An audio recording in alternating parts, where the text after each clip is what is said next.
Япеев был очень смелый человек.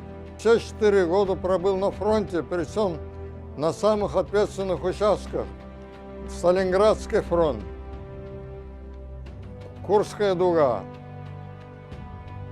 Дошел до Германии. Он служил замполитом.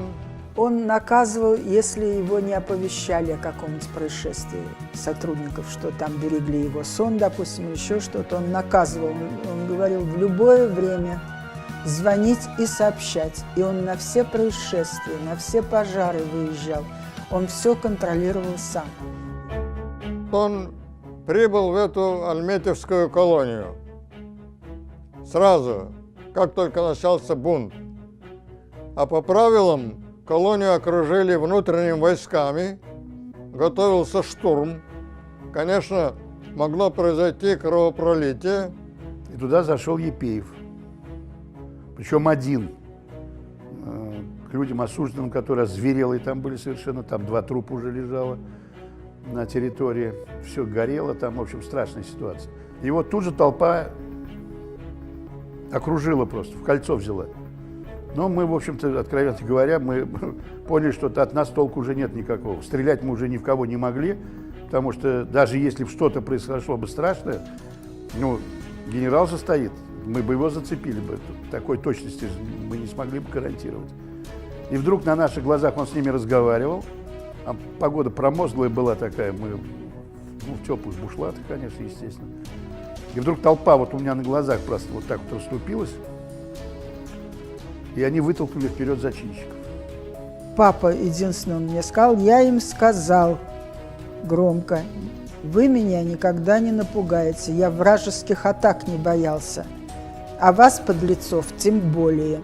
Ну, я могу только высказать мнение тех времен работников, служб разных.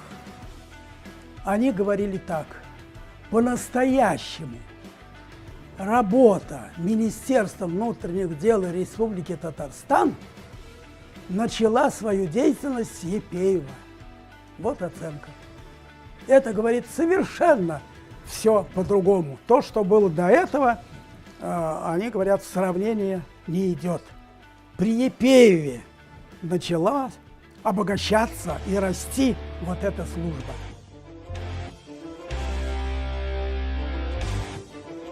Разработать план перехвата. Ну, знакомый план. Родоначальники плана перехвата мы, Казань, МВД Татарстана. Это потом этот план перехвата был распространен на весь Советский Союз. Когда нас замучили побеги заключенных с выводных объектов и из колоний, мы предложили разработать план «Сирена». Были случаи, когда он посещал некоторых сотрудников на дому. Посещал и смотрел. И если этот сотрудник нуждался в чем-то, в улучшении своего жилищного положения, он принимал меры. Был очень хороший эмоциональный контакт. И, наверное, мы все были за ним, как за каменной стеной. Когда вот говорят, что есть такое выражение, то оно, наверное, применимо, потому что это какая-то такая глыба, какая-то крепость.